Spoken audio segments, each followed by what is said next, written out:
Now when morning had come, all the chief priests and the elders of the people took counsel against Jesus to put him to death. And they bound him, and led him away, and delivered him up to Pontius Pilate the governor.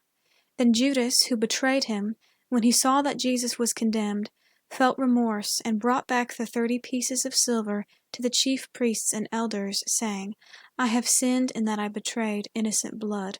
But they said, What is that to us? You see to it. He threw down the pieces of silver in the sanctuary and departed. He went away and hanged himself. The chief priests took the pieces of silver and said, It's not lawful to put them into the treasury, since it is the price of blood. They took counsel, and bought the potter's field with them, to bury strangers in. Therefore that field was called the field of blood to this day. Then that which was spoken through Jeremiah the prophet was fulfilled, saying, They took the 30 pieces of silver, the price of him upon whom a price had been set, whom some of the children of Israel priced, and they gave them for the potter's field, as the Lord commanded me. Now Jesus stood before the governor, and the governor asked him, saying, Are you the king of the Jews? Jesus said to him, So you say. When he was accused by the chief priests and elders, he answered nothing. Then Pilate said to him, Don't you hear how many things they testify against you? He gave him no answer, not even one word, so that the governor marveled greatly. Now at the feast the governor was accustomed to release to the multitude one prisoner whom they desired. They had then a notable prisoner called Barabbas. When therefore they were gathered together, Pilate said to them, Whom do you want me to release to you, Barabbas or Jesus, who is called Christ? For he knew that because of envy they had delivered him up. While he was sitting on the judgment seat, his wife said to him, saying, Have nothing to do with that righteous man, for I have suffered many things today in a dream because of him. Now the chief priests and the elders persuaded the multitudes to ask for Barabbas and destroy Jesus. But the governor answered them, Which of the two do you want me to release to you? They said, Barabbas. Pilate said to them, What then shall I do to Jesus, who is called Christ? They all said to him, Let him be crucified. But the governor said, Why? What evil has he done? But they cried out exceedingly, saying, Let him be crucified. So when Pilate saw that nothing was being gained, but rather that a disturbance was starting, he took water and washed his hands before the multitude, saying, I am innocent of the blood of this righteous person. You see to it. All the people answered, May his blood be on us and on our children. Then he released to them Barabbas, but Jesus he flogged and delivered to be crucified. Then the governor's soldiers took Jesus into the praetorium, and gathered the whole garrison together against him. They stripped him, and put a scarlet robe on him.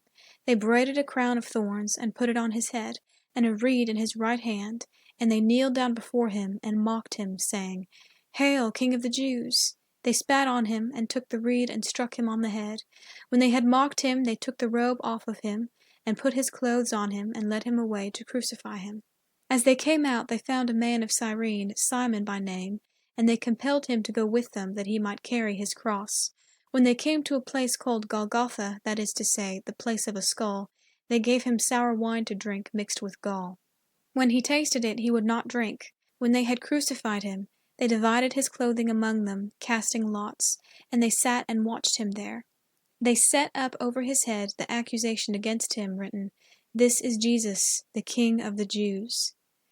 Then there were 2 robbers crucified with him, one on his right hand and one on the left. Those who passed by blasphemed him, wagging their heads and saying, You who destroy the temple and build it in 3 days, save yourself. If you are the Son of God, come down from the cross.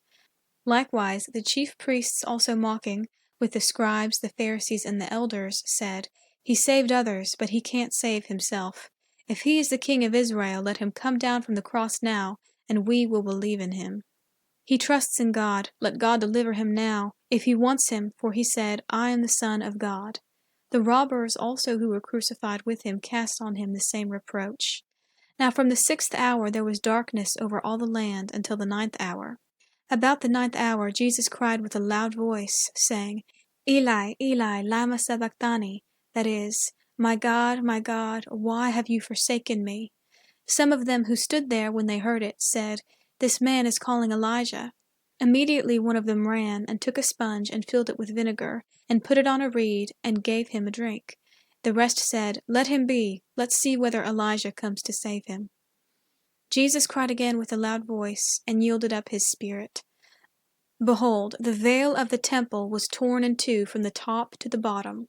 The earth quaked, and the rocks were split. The tombs were opened, and many bodies of the saints who had fallen asleep were raised. And coming out of the tombs after his resurrection, they entered into the holy city and appeared to many.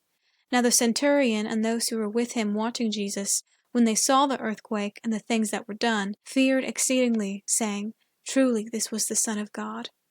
Many women were there watching from afar, who had followed Jesus from Galilee, serving him. Among them were Mary Magdalene, Mary the mother of James and Joses, and the mother of the sons of Zebedee. When evening had come, a rich man from Arimathea named Joseph, who himself was also Jesus' disciple, came. This man went to Pilate and asked for Jesus' body. Then Pilate commanded the body to be given up. Joseph took the body and wrapped it in a clean linen cloth and laid it in his own new tomb, which he had cut out in the rock, and he rolled a great stone to the door of the tomb and departed. Mary Magdalene was there, and the other Mary, sitting opposite the tomb. Now on the next day, which was the day after the preparation day, the chief priests and the Pharisees were gathered together to Pilate, saying, Sir, we remember what that deceiver said while he was still alive. After 3 days I will rise again. Command therefore that the tomb be made secure until the 3rd day, lest perhaps his disciples come at night and steal him away, and tell the people, He is risen from the dead, and the last deception will be worse than the first. Pilate said to them, You have a guard. Go, make it as secure as you can. So they went with the guard and made the tomb secure, sealing the stone.